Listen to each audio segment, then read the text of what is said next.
ಇನ್ನು ಮೈಸೂರಿನಲ್ಲಿ drugs lab ಕಾರ್ಯಾಚರಿಸ್ತಾ ಇರುವಂತ ಅನುಮಾನ ವ್ಯಕ್ತವಾಗ್ತಾ ಇದೆ. ಹೆಬ್ಬಾಳ ಕೈಗಾರಿಕಾ ಪ್ರದೇಶದಲ್ಲಿ ಡ್ರಗ್ಸ್ ಲ್ಯಾಬ್ ಏನಾದರೂ ನಡೀತಾ ಇದೆಯಾ? ಎನ್ಸಿಬಿ ಮೈಸೂರು ಪೊಲೀಸರು ದಾಳಿಯನ್ನು ನಡೆಸಿ ಪರಿಶೀಲನೆ ನಡೆಸಿದ್ದಾರೆ. ಫೆನಾಯಿಲ್ ತಯಾರಿಕೆ ಘಟಕದ ಮೇಲೆ ದಾಳಿಯಾಗಿದೆ, ಪರಿಶೀಲಿಸಿದ್ದಾರೆ. ಡಿಟರ್ಜೆಂಟ್ ಪತ್ತೆಯಾಗಿದೆ, ಸೋಡಾ, ಉಪ್ಪು ಸೇರಿದಂತೆ ಕಚ್ಚಾ ವಸ್ತುಗಳು ಪತ್ತೆಯಾಗಿದೆ. ಇತ್ತೀಚೆಗೆ ಸಿಗ್ತಾ ಇರುವಂತಹ ಕೆಜಿ ಡ್ರಗ್ಸ್ ರಾಜ್ಯದಲ್ಲಿ, ಅಕ್ಕಪಕ್ಕದ ರಾಜ್ಯಗಳಲ್ಲಿ ಇದೆಲ್ಲವೂ ಕೂಡ ನಿಜಕ್ಕೂ ದಂಗಾಗಿಸ್ತಾ ಇದೆ.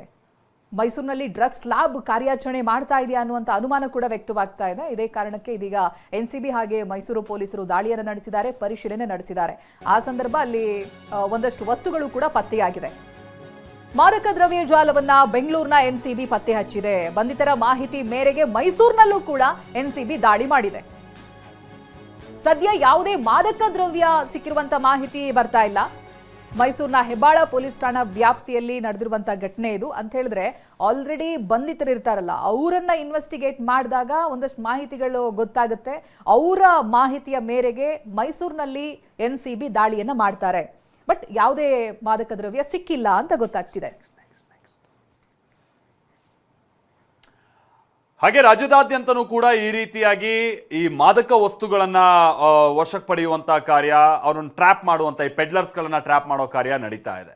ಅದರಂತೆ ಬೆಂಗಳೂರಿನಲ್ಲಿ ಸುಮಾರು 4 ಕೋಟಿ ಮೌಲ್ಯದ ಮಾದಕ ವಸ್ತುವನ್ನ ವಶಕ್ಕೆ ಪಡೆಯಲಾಗಿದೆ ಅನ್ನೋದು ಗೊತ್ತಾಗ್ತಾ ಇದೆ. ಇದರಲ್ಲಿ 3 ಕೆಜಿ ಹೈಡ್ರೋ ಗಾಂಜಾ, 50 ಗ್ರಾಂ MDMA, 500 ಚರಸ್, 500 LSD ಮಾತ್ರೆಗಳು, 10 ಕೆಜಿ ಗಾಂಜಾ, 2 ಕಾರು, 14 ಮೊಬೈಲ್ ಅನ್ನ ವಶಕ್ಕೆ ಪಡೆದಿದ್ದಾರೆ. ಕೇರಳ ಮೂಲದ 7 ಜನ ಸೇರಿ 10 ಆರೋಪಿಗಳನ್ನ ಬಂಧಿಸಲಾಗಿದೆ ಅನ್ನುವಂಥದ್ದು ತಿಳಿದು ಬರ್ತಾ ಇದೆ. ರಾಮ್ ನಮ್ಮ ಪ್ರತಿನಿಧಿ ಇದಕ್ಕೆ ಸಂಬಂಧಪಟ್ಟಾಗೆ ಡೀಟೇಲ್ಸ್ ಕೊಡುವಂತ ನಿಟ್ಟಿನಲ್ಲಿ ನಮ್ಮ ಜೊತೆಗೆ ನೇರ ಸಂಪರ್ಕದಲ್ಲಿ ಜಾಯಿನ್ ಆಗ್ತಾ ಇದ್ದಾರೆ. ರಾಮ್, ಮೈಸೂರು ಇಲ್ಲಿ ಡ್ರಗ್ ತಯಾರಿಕೆಯ ಫ್ಯಾಕ್ಟರಿ ಆಗ್ತಾ ಇದೆಯಾ ಅನ್ನುವಂಥದ್ದು ಒಂದು ಅನುಮಾನ, ಜೊತೆಗೆ ಒಂದು ಆತಂಕ. ನೀವು ಇದಕ್ಕೆಲ್ಲ ಸಂಬಂಧಪಟ್ಟಂಗೆ ಹಿಂದೆನೂ ಕೂಡ ಗಮನಿಸಿದ್ದೀರಾ, ಬಹಳಷ್ಟು ರೈಡ್ ಆಗಿರೋದು, ದೊಡ್ಡ ದೊಡ್ಡ ಗೋಡೌನಲ್ಲೆಲ್ಲ ಸಿಕ್ಕಾಕೊಂಡಿರೋದು ಅಂತ. ಈಗ ಈ ಮಾಹಿತಿ ಪೊಲೀಸರಿಗೆ ಸಿಕ್ಕಿದ್ ಹೇಗೆ? ಈ ರೈಡ್ ಸಂದರ್ಭದಲ್ಲಿ ಏನಾದರೂ ಅದಕ್ಕೆ ಸಂಬಂಧಪಟ್ಟಾಗಿನ ಗುಮಾನಿ ಇದೆಯಾ, ಅಥವಾ ಆ ಡೀಟೇಲ್ ಅನ್ನ ಮೊದಲೇ ಗೊತ್ತಿದ್ದು ಏನಾದರೂ ಶಿಫ್ಟ್ ಮಾಡೋ ಕಾರ್ಯ, ತಪ್ಪಿಸ್ಕೊಳ್ಳೋ ಕಾರ್ಯ ಇದೇನಾದರೂ ಆಗಿರ್ಬೋದಾ? ಏನ್ ಕತೆ ರಾಮ್? ಮಲ್ತೇಶ್, ಖಂಡಿತವಾಗಿಯೂ ಇತ್ತೀಚಿನ ದಿನಗಳಲ್ಲಿ ರಾಜ್ಯದಲ್ಲಿ ಮತ್ತೆ ಅಕ್ಕಪಕ್ಕದ ರಾಜ್ಯಗಳಲ್ಲಿ ಡ್ರಗ್ಸ್ನ ಜಾಲ ಪತ್ತೆ ಆಗ್ತಾ ಇರೋದು ಎಲ್ಲರನ್ನೂ ಸಹ ಬೆಚ್ಚಿ ಬೀಳಿಸಿದೆ. ಅದರಲ್ಲೂ ತಾವು ಹೇಳಿದಂತೆ ಸಾಂಸ್ಕೃತಿಕ ನಗರಿ ಮೈಸೂರು ಪಿಂಚಣಿದಾರರ ಸ್ವರ್ಗ ಅನ್ಸ್ಕೊಂಡಿತ್ತು. ಇದೀಗ ಡ್ರಗ್ಸ್ ಫ್ಯಾಕ್ಟರಿಗಳ ತಯಾರಿಕಾ ಘಟಕಕ್ಕೆ ಒಂದು ರೀತಿಯಾದಂತಹ ಸೇಫೆಸ್ಟ್ ಸಿಟಿ ಆಗ್ತಾ ಇದೆ ಅನ್ನೋ ಅನುಮಾನ ಕಾಡ್ತಾ ಇದೆ. ನಾನೀಗ ಮೈಸೂರ ಹೆಬ್ಬಾಳು ಕೈಗಾರಿಕಾ ಪ್ರದೇಶದಲ್ಲಿದ್ದೇನೆ. ನೀವು ನೋಡ್ತಾ ಇರಬಹುದು, ಈ ಒಂದು ಹೆಬ್ಬಾಳು ಕೈಗಾರಿಕಾ ಪ್ರದೇಶದ took house hold chemicals production solution manufacturing ಅಂತೇಳಿ ಈ ಒಂದು ಏನು ಫಿನಾಯಲ್ ತಯಾರಿಕಾ ಘಟಕ ಇತ್ತು, ಗಣಪತ್ ಲಾಲ್ ಅನ್ನೋರಿಗೆ ಇದು ಸೇರಿತ್ತು. ಈ ಒಂದು ಸ್ಥಳದಲ್ಲಿ ಇವತ್ತು ದೆಹಲಿ ಪೊಲೀಸರು, ಮೈಸೂರು ಪೊಲೀಸರು ಜಂಟಿಯಾಗಿ ಒಂದು ಕಾರ್ಯಾಚರಣೆಯನ್ನು ನಡೆಸಿದ್ದಾರೆ. ಪ್ರಮುಖವಾಗಿ ಗುಜರಾತ್ನಲ್ಲಿ ಒಂದು ಏನು ಡ್ರಗ್ ಪೆಡ್ಲರ್ ಜಾಲವನ್ನ ಪತ್ತೆ ಹಚ್ಚಿದ್ರು. ಅವರು ನೀಡಿದಂತಹ ಮಾಹಿತಿಯನ್ನು ಆಧರಿಸಿ ಈ ಒಂದು ಕಾರ್ಯಾಚರಣೆಯನ್ನು ನಡೆಸಲಾಗಿತ್ತು. ಅಂದ್ರೆ ಈ ಗಣಪತ್ ಲಾಲ್ ಏನಿದ್ದಾರೆ ಅವರಿಗೂ ಮತ್ತೆ ಅಲ್ಲಿ ಬಂಧಿತನಾದವನಿಗೂ ಸಹ ಸಂಪರ್ಕ ಇತ್ತು. ಈ ಹಿನ್ನೆಲೆಯಲ್ಲಿ ಅವರು ನೇರವಾಗಿ ಮೈಸೂರಿಗೆ ಬರ್ತಾರೆ, ಆತನ ಮನೆಯಲ್ಲಿ ಪರಿಶೀಲನೆ ಮಾಡ್ತಾರೆ, ಮತ್ತೆ ಇಲ್ಲೂ ಸಹ ಪರಿಶೀಲನೆ ಮಾಡ್ತಾರೆ. ಆದ್ರೆ ಫೆನಾಯಿಲ್ ತಯಾರಿಕೆಗೆ ಬೇಕಾದಂತಹ ಒಂದಷ್ಟು ಕಚ್ಚಾ ವಸ್ತುಗಳು ಸಿಗ್ತದೆ.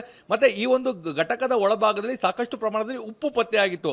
ಈ ಉಪ್ಪು ಪತ್ತೆಯಾದ ಹಿನ್ನೆಲೆ ಸಾಕಷ್ಟು ಅನುಮಾನವನ್ನು ವ್ಯಕ್ತವಾಗುವಂತೆ ಮಾಡಿತ್ತು. ಉಪ್ಪನ್ನ ಯಾಕೆ ತಂದಿಟ್ಕೊಂಡಿದ್ರು ಅಂತೇಳಿ ಈ ಹಿನ್ನೆಲೆಯಲ್ಲಿ ಈಗಲೂ ಸಹ ಒಂದು ತನಿಖೆ ಮಾಡುವಂಥದ್ದು ಮತ್ತೆ ಪರಿಶೀಲನೆ ಮಾಡುವಂಥದ್ದು, ವಿಚಾರಣೆಗೆ ಒಳಪಡಿಸುವಂತಹ ಕೆಲಸವನ್ನು ಮಾಡ್ತಾರೆ. ಮತ್ತೆ ನೀವು ನೋಡ್ತಾ ಇರಬಹುದು, ಮೇಲ್ಭಾಗದಲ್ಲೂ ಸಹ ಒಂದು ಚಿಕ್ಕದಾದಂತಹ ತಯಾರಿಕಾ ಘಟಕವನ್ನು ಇಟ್ಕೊಂಡಿದ್ರು. ಮತ್ತೆ ಈ ಒಂದು ಸ್ಥಳ ಏನು ಮೂಲತಃ ಒಬ್ರು ಬೋರೇಗೌಡರು ಅನ್ನೋರಿಗೆ ಸೇರಿತ್ತು. ಅವರು ಗಣಪತ್ ಲಾಲ್ ಅವರಿಗೆ ಬಾಡಿಗೆಗೆ ಕೊಟ್ಟಿದ್ರು. 1 ವರ್ಷದ ಹಿಂದೆ ಬಾಡಿಗೆಗೆ ಪಡ್ಕೊಂಡಿದ್ರು ಸಹ ಯಾವುದೇ ರೀತಿಯಾದಂತಹ ತಯಾರಿಕೆ ಕೆಲಸ ಇಲ್ಲಿ ಆರಂಭವಾಗಿಲ್ಲ.